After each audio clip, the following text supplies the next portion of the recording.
અને આવી રીતે સુંદર મજાના પ્રોટીન યુક્ત આપણા બનાના ચોકલેટ રેડી થઈ ગઈ છે.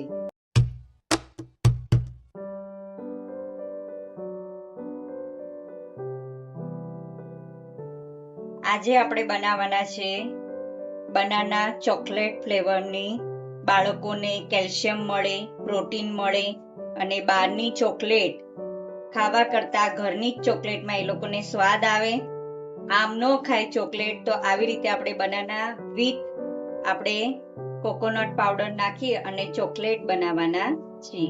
એક કેળું લીધેલું છે, એને મેં સ્મેશ કરેલું છે, તમે જોઈ શકો છો. અહીંયા થોડો એવો ચોકલેટ પાવડર એડ કરવાનો છે. અહીંયા થોડો એવો મેં કોકા પાવડર લીધેલો છે, એને આવી રીતે એડ કરી દેવાનું છે. અહીંયા મેં થોડું એવો મિલ્ક પાવડર પણ લીધેલો છે. થોડું એવું ખોપરાનું છીણ મેં એડ કરેલું છે. તૈયાર ખોપરાનું છીણ મેં લીધેલું છે, તમે ક્રશ કરીને પણ લઈ શકો છો. એક રસ મિક્સ કરી દેવાનું છે. તમે આમાં 2 કેળા 3 કેળા તમારી રીતે તમે આવી રીતે ચોકલેટ ફ્લેવરની ચોકલેટ બનાના ફ્લેવરની તમે અહીંયા એને બાળકોને ચોકલેટ આપી શકો છો. મેં ખોપરું નાખેલું છે, થોડો કસ્ટર્ડ પાવડર એડ કરેલો છે. તમે આમાં કાજુનો ભૂકો પણ એડ કરી શકો છો. બાળકોને ભાવે એ રીતે આપણે બનાવવાના છીએ. તો મીડિયમ સાઈઝના આપણે રોલ બનાવશું.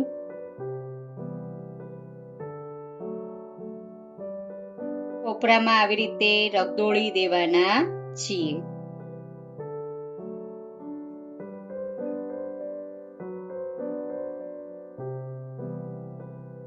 પેલા હું બધા જ આવી રીતે મૂકી દઉં છું. ચોકલેટ લડ્ડુ રેડી થઈ ગયેલા છે. હવે આપણે એને ખોપરામાં આવી રીતે રગદોળી દેવાના છીએ.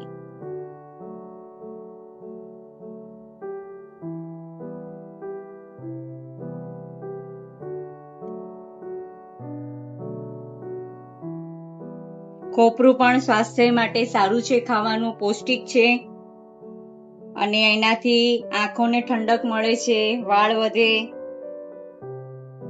એટલા માટે અહીંયા ખોપરામાં આપણે બાળકોને આવી રીતે ખોપરું એકલું ન ખાય તો ચોકલેટ વિથ ખોપરા વિથ બનાના છે. અને ખોપરા સાથે રગદોળી દીધેલા છે, કોટ કરી નાખેલા છે. હવે આની ઉપર એક એક તમે કાજુ અથવા બદામ કંઈ પણ મૂકી શકો છો. મેં અહીંયા લીધેલી છે પિસ્તાની કતરી.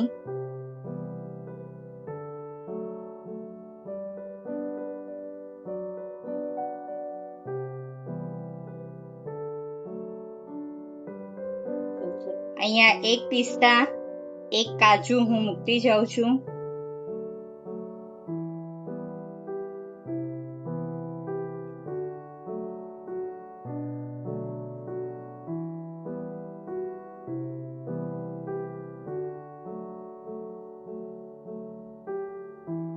તમે આમાં બદામની કતરી પણ મૂકી શકો છો. મેં પિસ્તાની અને કાજુની મૂકેલી છે. એટલે આ બધા પૌષ્ટિક તત્વો બાળકોને રોજ ટિફિનમાં તમે આપી શકો છો. તો અહીંયા મારી ચોકલેટ બની ગઈ છે, બનાના ફ્લેવરથી બનાવેલી છે. આમાં જરા પણ મેં સુગરનો ઉપયોગ કરેલો નથી, કારણ કે બનાના કેળા ગળા જ હોય છે અને કોકોનટ પાવડર પણ મીઠો હોય છે, સ્વીટ હોય છે. એટલા માટે આ પ્રોટીન યુક્ત ચોકલેટ મેં બનાવેલી છે. તો તમે દરેક જણ લીલીસ કિચનમાં જોડાયા એની માટે ખૂબ ખૂબ ધન્યવાદ. અને આ જ રીતે ફરી પાછી નવી વેરાયટી લઈને નવી કંઈક રેસીપી લઈને તમારી સમક્ષ આવી રહીશું. હવે આપણે એને થોડું 1 કલાક માટે નોર્મલ આપણા ફ્રીજની અંદર મૂકી દેવાની છે. તો હું હવે ફ્રીજની અંદર 1 કલાક માટે મૂકું છું. આની અંદર મેં કોકા પાવડર નાખેલો હતો અને તમે આની અંદર કાજુનો ભૂકો પણ એડ કરી શકો છો. કાજુનો ભૂકો ન હોય ને પરિસ્થિતિ એવી હોય તો અધકચરા સિંગદાણાને શેકી અને એને બારીક તમે પીસી અને એ પણ તમે એડ કરી શકો છો.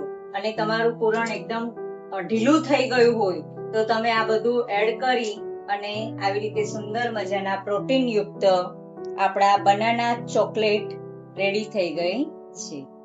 આમ ને આમ મારી વાનગી, મારી બધી વસ્તુઓ તમને પસંદ આવતી હોય તો મને ફોલો કરજો, સબસ્ક્રાઇબ કરજો, બેલ આઇકન બટનને લાઈક કરી દેજો. Thank you.